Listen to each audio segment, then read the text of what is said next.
ವಿಧಾನಸಭೆಯಲ್ಲಿ ಇಂದು ಡ್ರಗ್ಸ್ ವಿಚಾರ ಪ್ರಸ್ತಾಪವಾಯಿತು. ಬಿಜೆಪಿ ಶಾಸಕ ಧೀರಜ್ ಮುನಿರಾಜು ಮಾತನಾಡಿ, ಡ್ರಗ್ಸ್ ಇವತ್ತು ಹೆಚ್ಚಾಗೋಕೆ ಪೊಲೀಸರೇ ಕಾರಣ. ಕೆಲವು ಅಧಿಕಾರಿಗಳು ಕೂಡ ಶಾಮೀಲಾಗಿದ್ದಾರೆ.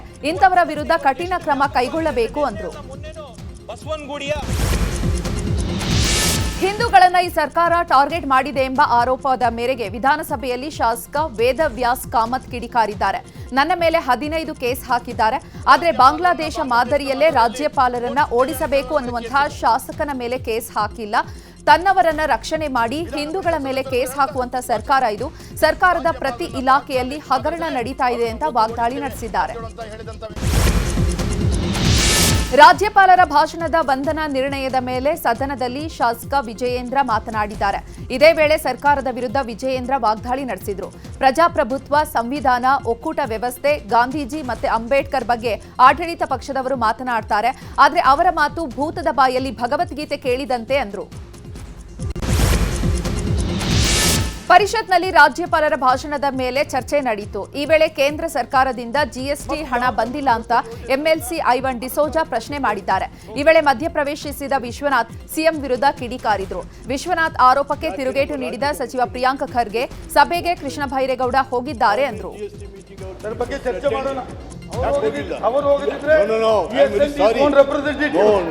ರಾಜ್ಯ ಮುಖ್ಯಮಂತ್ರಿಗಳು ರಾಜ್ಯದ ಮುಖ್ಯಮಂತ್ರಿಗಳು ಶಿಡ್ಲಘಟ್ಟ ಪೌರಾಯುಕ್ತೆಗೆ ಧಮಕಿ ಹಾಕಿದ ಪ್ರಕರಣದಲ್ಲಿ ಆರೋಪಿ ರಾಜೀವ್ ಗೌಡಗೆ ಜಾಮೀನು ಮಂಜೂರಾಗಿದೆ. ಚಿಕ್ಕಬಳ್ಳಾಪುರ ಜಿಲ್ಲೆ ಶಿಡ್ಲಘಟ್ಟ ಸೆಷನ್ಸ್ ಕೋರ್ಟ್ನಿಂದ ಜಾಮೀನು ಮಂಜೂರಾಗಿದೆ. 15,000 ಶ್ಯೂರಿಟಿ ಬಾಂಡ್ ಪಡೆದು ಷರತ್ತುಬದ್ಧ ಜಾಮೀನು ನೀಡಲಾಗಿದೆ.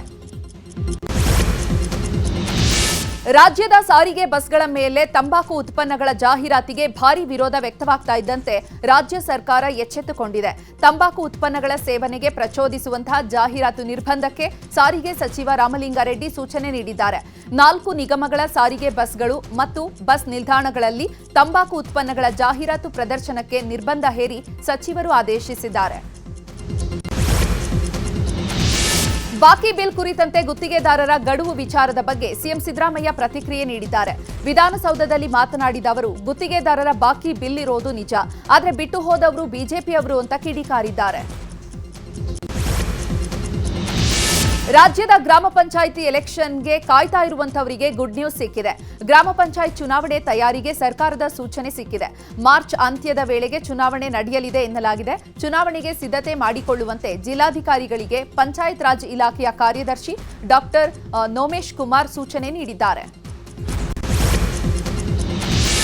ಮನ್ರೇಗಾ ಹೆಸರು ಬದಲಾವಣೆ ವಿಚಾರವಾಗಿ ಸಚಿವೆ ಲಕ್ಷ್ಮೀ ಹೆಬ್ಬಾಳ್ಕರ್ ಪ್ರತಿಕ್ರಿಯೆ ನೀಡಿದ್ದು, ಕೇಂದ್ರ ಸರ್ಕಾರದ ವಿರುದ್ಧ ಕಿಡಿಕಾರಿದ್ದಾರೆ. ನರೇಗಾ ಅಂದ್ರೆ ಹಳ್ಳಿಗರ ಒಂದು ಜೀವನಾಡಿ. ಕೇಂದ್ರ ಸರ್ಕಾರ ಗ್ರಾಮ ಪಂಚಾಯತ್ ಹಕ್ಕನ್ನ ಕಸಿದುಕೊಂಡಿದೆ ಅಂತ ಅಂದ್ರು.